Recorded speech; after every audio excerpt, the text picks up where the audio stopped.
Hello, coolers. Welcome to Viva Barca and welcome to another interesting episode where we are going to be discussing on the latest developing stories. We are going to begin with Raphinha, who in a recent interview talks Ansu Fati, Champions League, Xavi, ahead of Barca vs Manchester United in the Europa League. We are going to be discussing on that as we progress. Secondly, talking about our president, Joan Laporta, who have issued a statement over Barcelona's 1.4 million euro payment to former vice president of referees committee. We are also going to be discussing on what the president had to say on that. So guys, before we get right into the full story, please do ensure to subscribe. Turn on the post bell notification to always stay notified whenever I post a new video. Consider liking the video and please watch right up to the very end. After going 8 points clear on top of La Liga, Barca will turn their attention towards the Europa League knockout stages, where they take on Manchester United.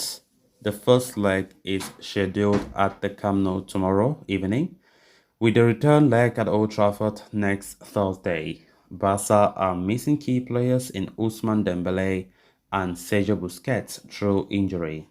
The former will likely be replaced by Raphinha, who has 3 goal contributions in his last 3 games. The Brazilian was invited by Barca to speak to the press ahead of the United clash, the quotes from which have been brought to you by Viva Barca. Talking on Manchester United, he said, "I expect a tough match. It's one of the best matches you can play. I hope it will be a good one. They are a difficult team and we know we need to win. We are ready for the match, not only against United, but for the entire season. It's natural that there is fatigue during this stage of the season, but we are now in our best form and ready for the next stage. Manchester United is one of the best clubs in the world. They had a difficult time, but they are a great team and they have great quality players."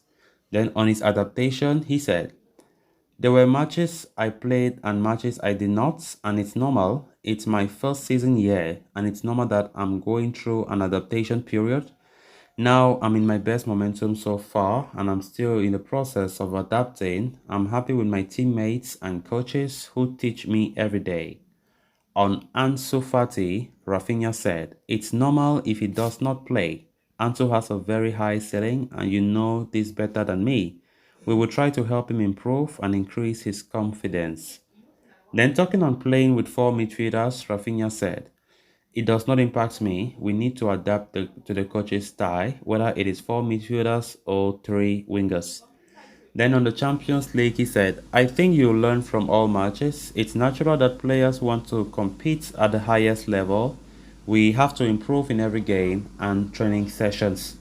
Then on his tie, he said, "I try to shoot from outside the box when I have space." On Xavi, he said, "Private conversations with the coaches are important. It is essential to know that your coach and staff trust you." For me, that was very important because I'm at a new club. On his form, he said, "I have changed mentally because physically, I have always been very good. It is normal to have some doubt when you arrive at a new club. I see myself as better than when I started and hope to continue like this." So those are the words from Raphinha in yesterday's press conference. Great words there from him. Of course, the game against United will be very, very tough. We all know that United are also in good form. But we just have to have the belief in ourselves. We have been 16 game unbeaten, whereas United have lost 1 in the last 16, which means all of us are in good form. And it's not a game that we can minimize. Ten Hag has been good in United, and of course, they are playing such a good game. So we have to, try to make the best out of the fixture tonight, because we are the one hosting United. And we all know that the person who holds the second leg at their stadium are having a slight advantage mentally. Not just that, we also need to know that we have to try to round up this fixture at our stadium, because we're not going to United at their own home ground, at their turf, will never be an easy thing. So if we can play well tonight as if it's a final, then that will be good. That will be good. Try not to concede a goal, even though away goals does not count again.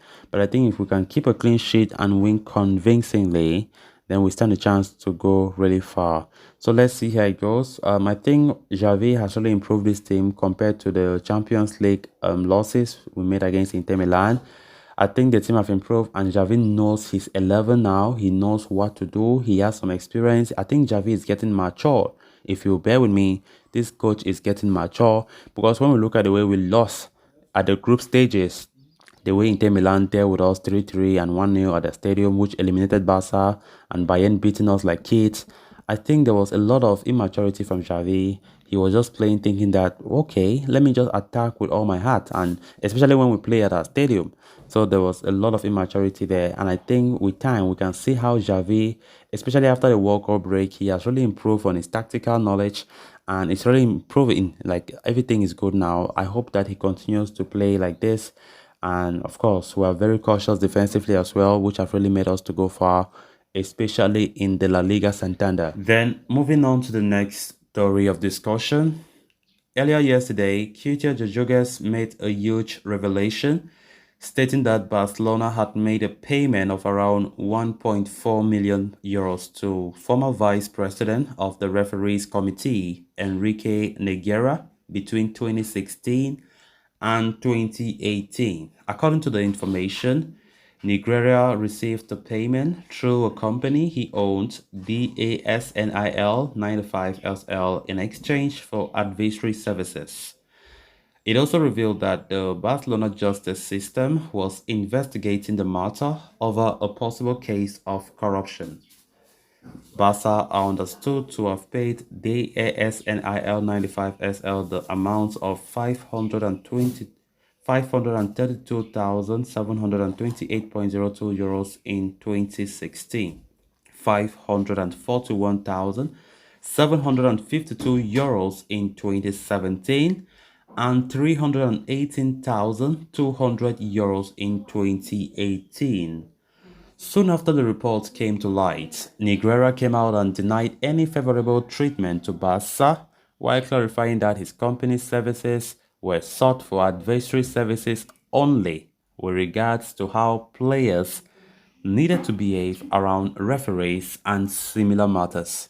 Barcelona issued an official statement on the matter as well, which read, FC Barcelona hired in the past the services of an external technical consultant who supplied, in video format, technical reports referring to players in lower categories of the Spanish state of the club's technical secretariat. Additionally, the relationship with the same external supplier was extended with technical reports related to professional refereeing in order to complement information required by the coaching staff of the first team and the subsidiary, a common practice in professional football clubs. So, concluding the statement, Barcelona lamented over the fact that the controversy was stirred up at a time when the team are going through their best phase on the field, while also vowing legal action against any damage to the club's reputation. Former president Maria Bartomeu, who was in charge of the club these payments were made, claimed that it had been happening since 2003. Now, Laporta has spoken up on the matter as he said, Carlos, it's no coincidence that this information comes out now when Barca is doing well. We reserve all the necessary actions to defend the honor of FC Barcelona.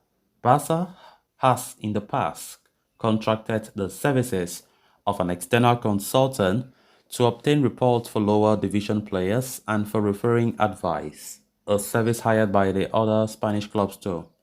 In fact, today we have arbitration advice. We have already integrated it into the organization chart of the club in the football area with all normality. The news is surprising, and it's not a coincidence that it came now. So guys, with that, we have come to an end of this episode. Thanks a lot for watching. Until next time, bye bye.